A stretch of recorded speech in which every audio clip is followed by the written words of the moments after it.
here and everything, and I kind of keep everybody in the loop a little bit with all this, but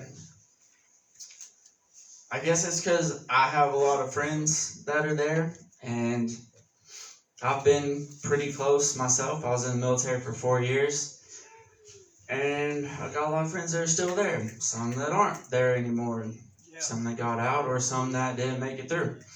But I got lucky, I guess. I was being protected and didn't know it, I guess. But to watch it now and to watch everything in the times, and I've told you all for a while and tried to prepare you a little bit that it was coming. Well, now it's practically here. Not in a just cause or anything, but it's happening in Europe. And if you've ever paid attention in any history books or how war starts, this is how war starts. This is how where we're at and what it is.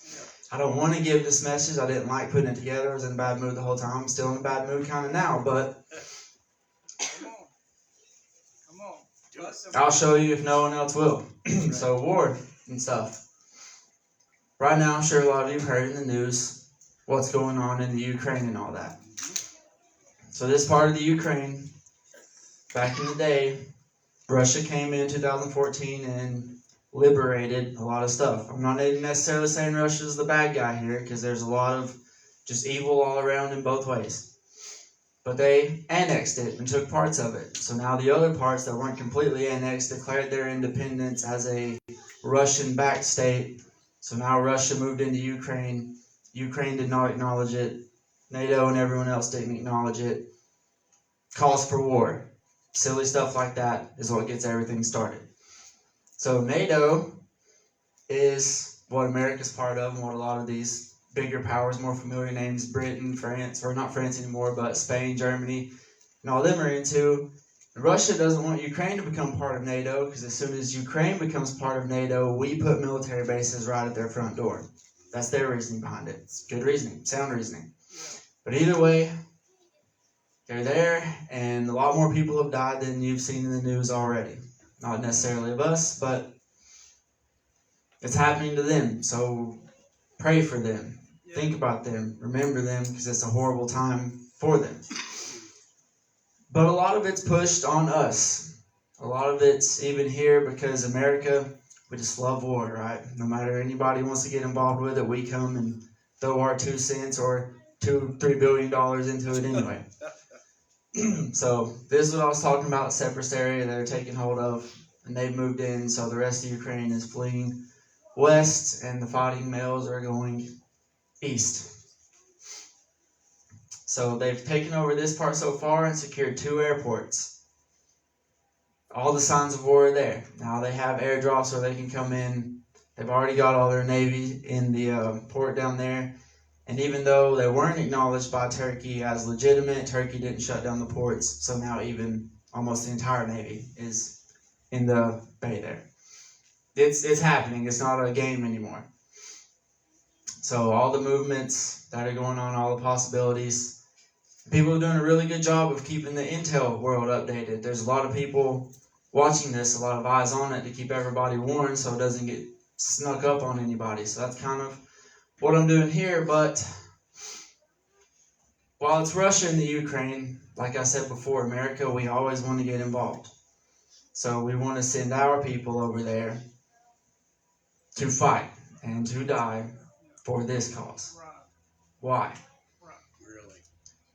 So there's always pushing America versus Russia, or America versus China, or any of these places, the USSR, Canada versus truckers. They're just all about war. And there's always a point behind when you start seeing everybody push for war. And who's ready for it? Who's really ready for war? This is your capital right now. They put up armed guards and gates around the American capital. Not because they're scared of Russians or Canadians, because they know some stuff's going on, and they know they're not getting away with as much anymore. This is your White House now. No more walking by and taking a picture at the gate, because it's boarded up and blocked off. This whole thing has a name even. It's called Wag the Dog. Yep. It's a literal term. I didn't come up with it. but it's actually what usually America or governments worldwide in this case use. When things start falling apart and doesn't working out for them, they just send everybody to war. Same thing happened in Germany in World War II. Same thing happened in Germany and Austria-Hungary in World War I. And basically every war you can think of since then, and probably even before then, Napoleonic, biblical, all of it. It's all caused by leadership losing power, so they send people in to fight to either take it or go down swinging, you could say. But are we ready for war? Nope. Yeah, especially for them, right? So we went over last time I was up here about the full armor of God and putting it on and what we can use for protection from all of this. But our war is against principalities and all of that. But it is important that we remember and keep this on, because this is the war they want. But this is staged in Hollywood and recruitment pictures to get you there. Bear with me, because I have a purpose behind this, and it might be a little intense. But that's not war. That's propaganda. This is war. So if they're going to beat the war drums in your face, you should at least know what makes the sound. This stuff is what makes the sound. And for what? Why? So I figure you should know what you're fighting for when you get in there. War profiteering, it's the same 5 companies that pretty much established all of Afghanistan and all of it. And they're making a lot of money on it because we're giving out money left and right. They want their piece of the pie. Why not start another war and get part of it? The whole point I'm making here is you shouldn't go out and be supporting all the wars, especially as a Christian. We're not supposed to be a warring people at all. Now, I know biblically there were a lot of wars, so I spent all week and a lot of time last night just studying war in the Bible. Biblical, why, when, what, and how God feels and thinks about it. We know in Joshua, and even Moses after it, Moses' story is very popular up until he crosses the Red Sea, but it wasn't over for him because they kept staying at war all of Moses' life. And then Joshua took over and all of his life, as you read through Jericho and all those places. But war is mentioned 210 times in the Old Testament. 210 times it's talked about war. So let's look at the different ways. I'm not going to mention all 210 for the sake of time, but I kind of broke them down after reading through all of them into just different ways of looking at war that it shows. So for example, in Exodus, then sang Moses and the children of Israel this song unto the Lord, and spake, saying, I will sing unto the Lord, for he hath triumphed gloriously. The horse and his rider hath he thrown into the sea, Pharaoh. The Lord is my strength and song, and he is become my salvation.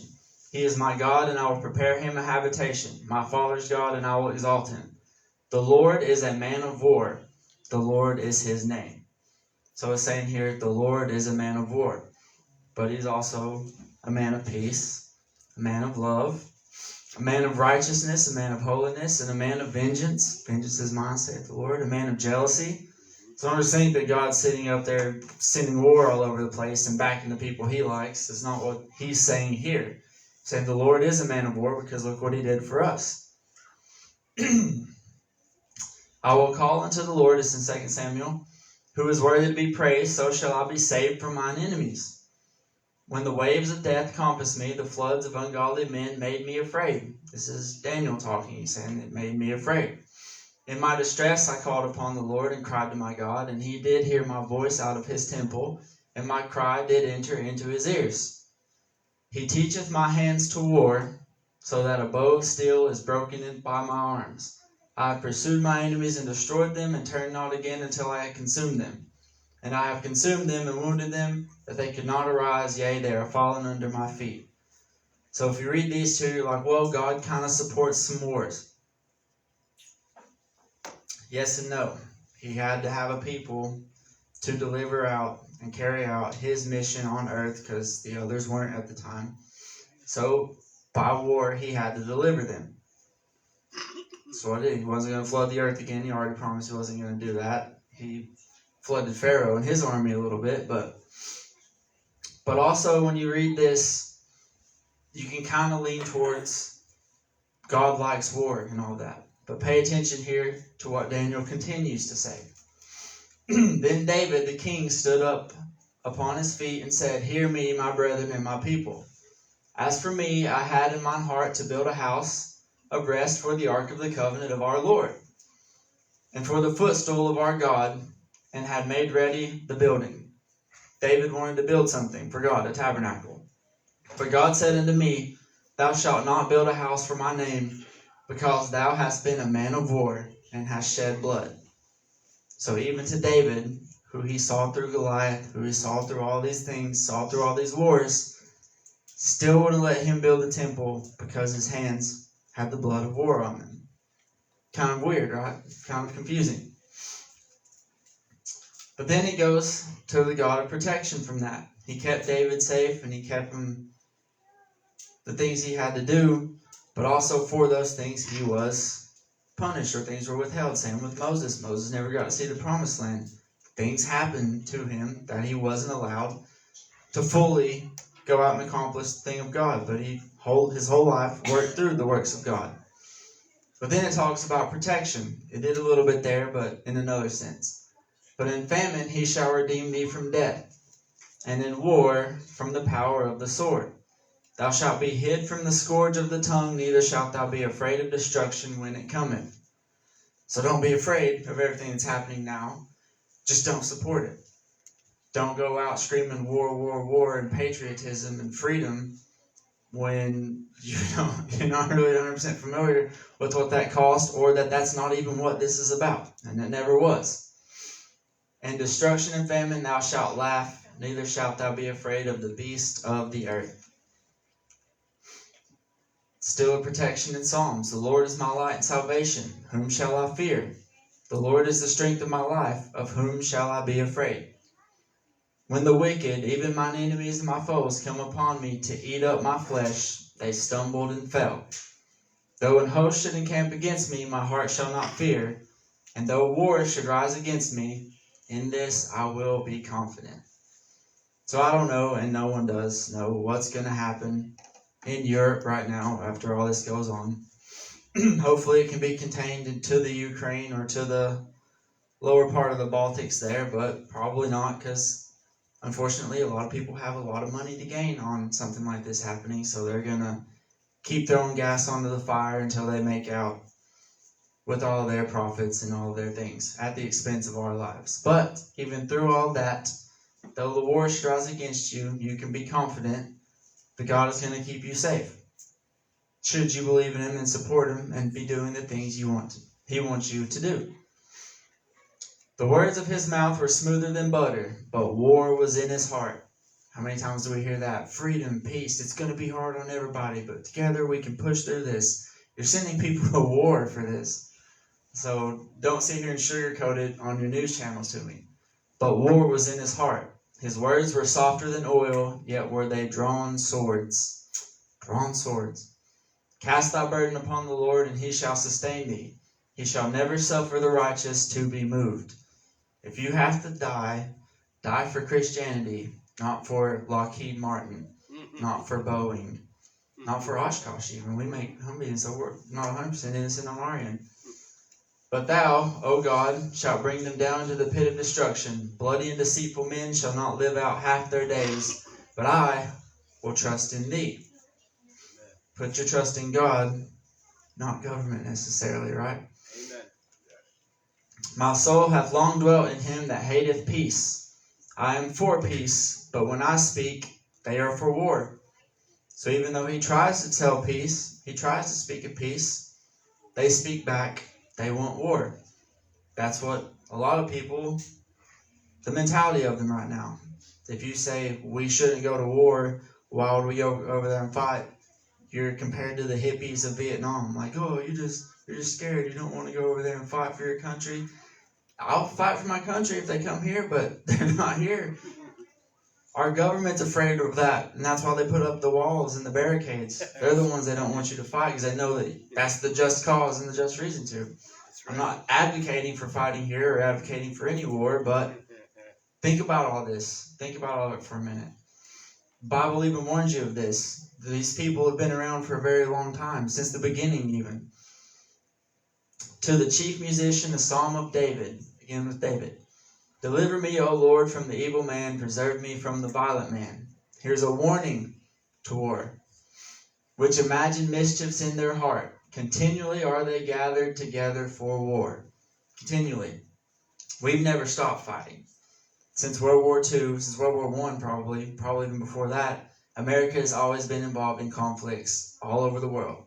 We don't see it because it's not on the news and stuff, but our special operations are everywhere, starting stuff, poking the bear at governments, just like they're doing now with the big ones, Russia and us, to keep things fighting, to keep involved, so that their power can extend into all these places where people are fighting back against it. Russia's doing it, China's doing it, everybody's doing it. It's the thing to do if you're a powerful world leader country, right? But continually they are gathered together for war. They have sharpened their tongues like a serpent. Adder's poison is under their lips. Salah. And Salah just means silence. It's like when you're singing, it just means stop. They wrote out stop because it's writing a song. In Ecclesiastes, then said I, wisdom is better than strength. Nevertheless, the poor man's wisdom is despised, and his words are not heard. That is why when we say we don't want to go to war, we want peace, leave us alone, stop pushing stuff on us, you're never going to get anywhere. Your protests, I'm sorry, they're never going to get anywhere. Why? Because they don't make anybody money. That's why they're not going to get anywhere. The people with the money have all the power and the control, and it's even biblical. Nevertheless, the poor man's wisdom is despised, and his words are not heard.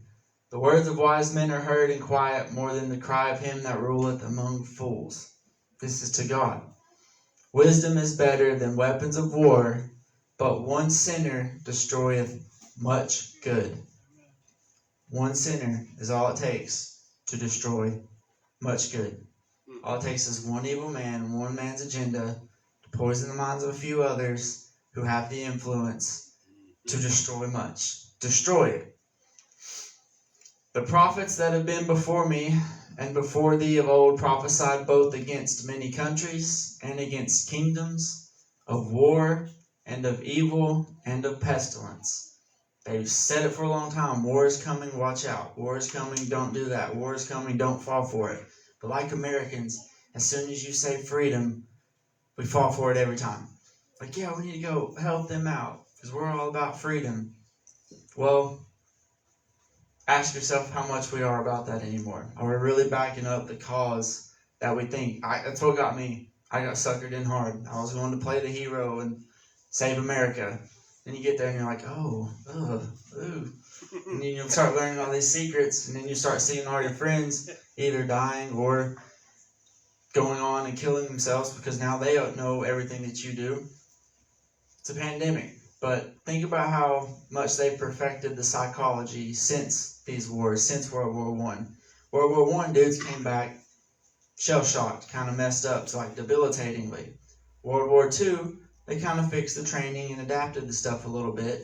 So a lot of them came back kind of messed up, but at least they kept it to themselves, didn't talk about it, only talked about it with their other friends and stuff.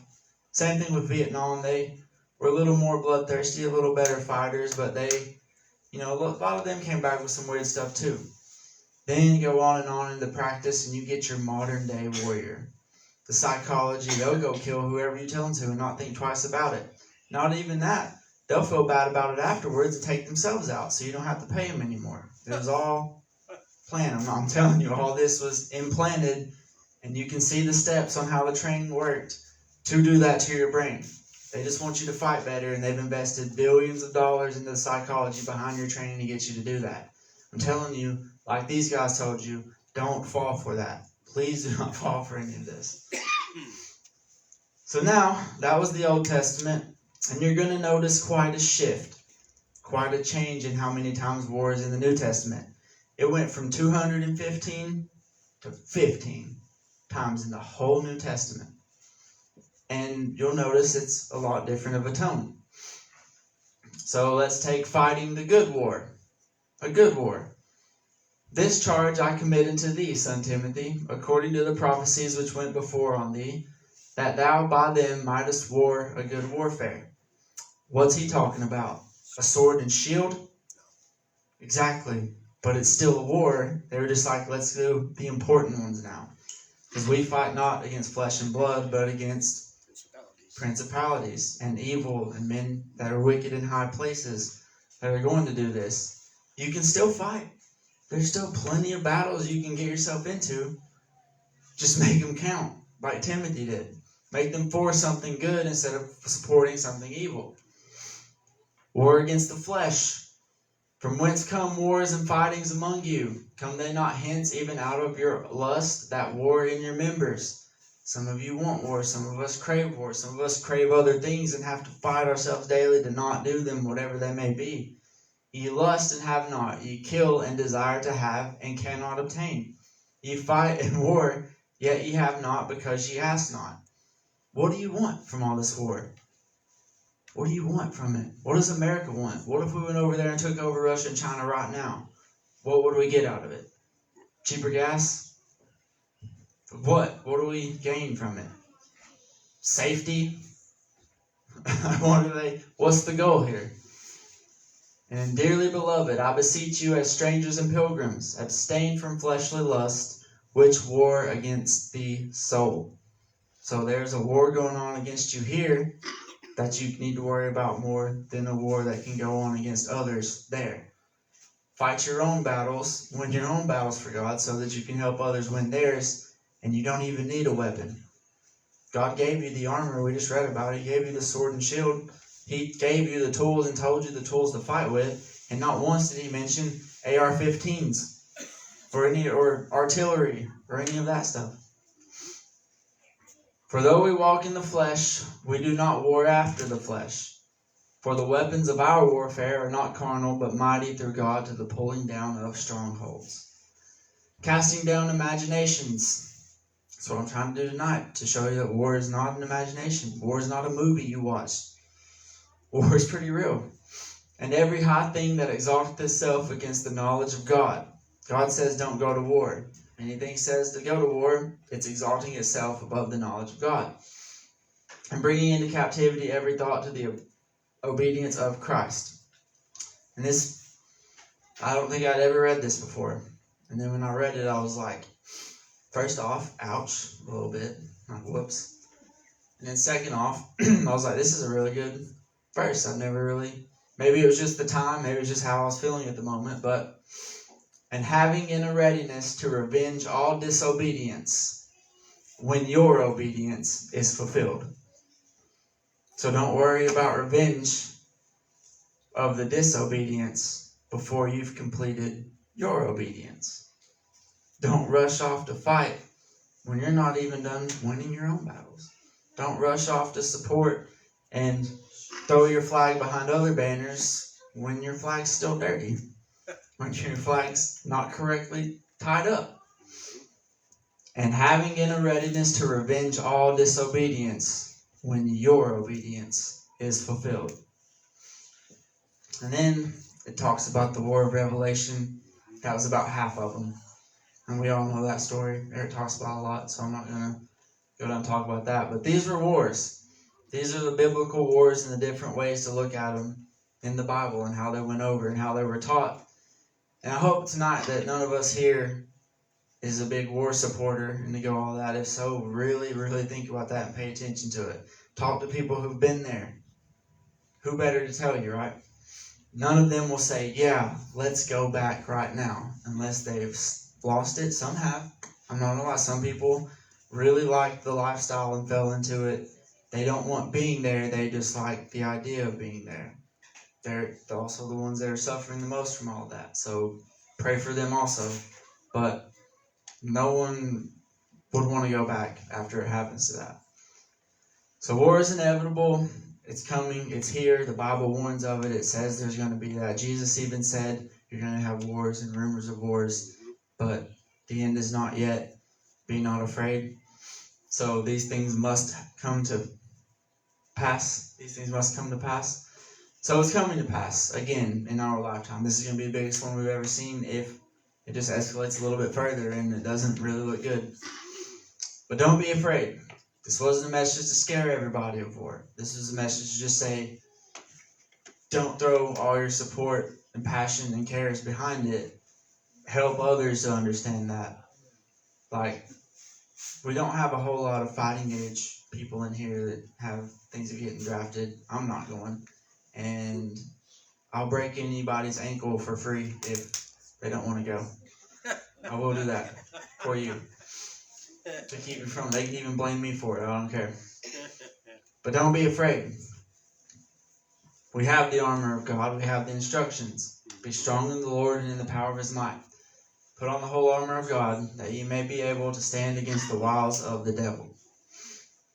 And then I'll leave with this. What shall we say?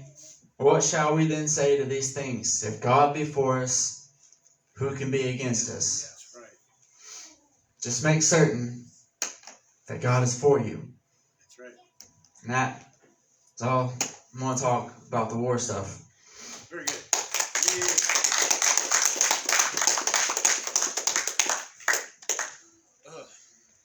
That's the least favorite one I've ever had to do.